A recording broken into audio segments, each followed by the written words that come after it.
17 hours? We only have 4 more.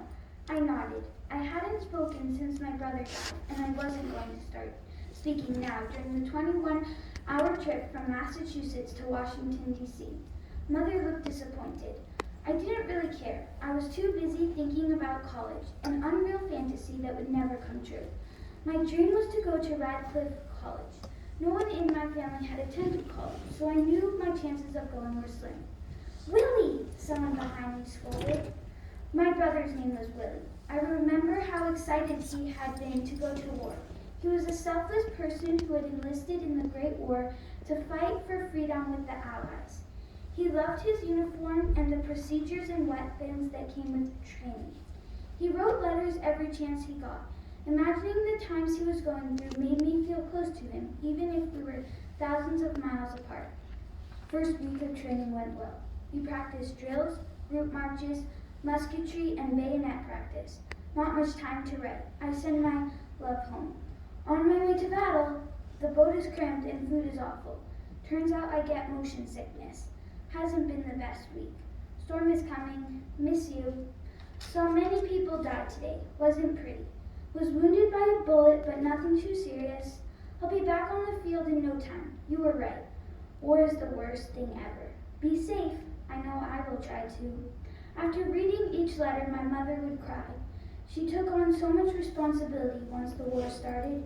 She stopped working on the farm full time and started making hand grenades. The chemicals made her sick, and she still hasn't recovered fully.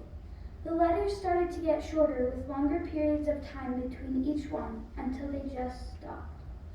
After a month after receiving Willie's last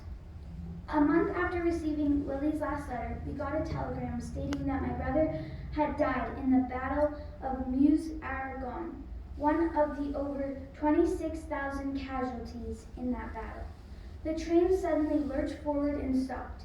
We had arrived at Washington Union Station. People stood up and retrieved their luggage. We did the same. Clutching our trunks, we made our way to my aunt's house where we would be staying. On November 11th, Armistice Day, we joined tens of thousands of families at Arlington National Cemetery for the dedication of the Tomb of the Unknown Soldier to honor our lost loved ones. The only reason we managed to arrive so quickly was because my mother was one of the 1,000 Gold Star mothers attending the ceremony. As the French soil was being shoveled into the tomb, I realized my brother hadn't died for nothing. He fought to protect our freedom. He died in honor, not in vain. And as soon as I realized this, tears rolled down my face. Mom? Baby? The tears kept flowing, but somehow it felt cathartic. My brother's memory would always be close to my heart. It's important to remember those who fought because they gave their lives for freedom. They valued bravery and showed it in their actions every day. Mom, I want to go to college to become a teacher.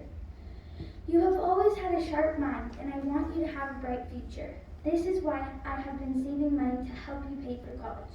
I love you, Mom. I love you too, baby. Thank you.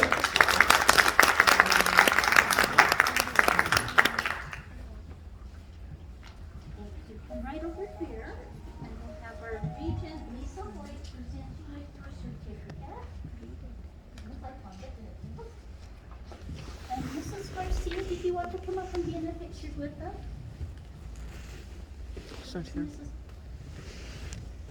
Mrs. not Garcia? I miss hugely. I'm sorry? Ellie said hugely. Oh, okay, I'm so sorry. I thought you were the principal. She has kind of blondish hair too. So. Ready? We're going to pretend that we're handing it to you while we do a picture. Here we go. A couple of pictures, yeah.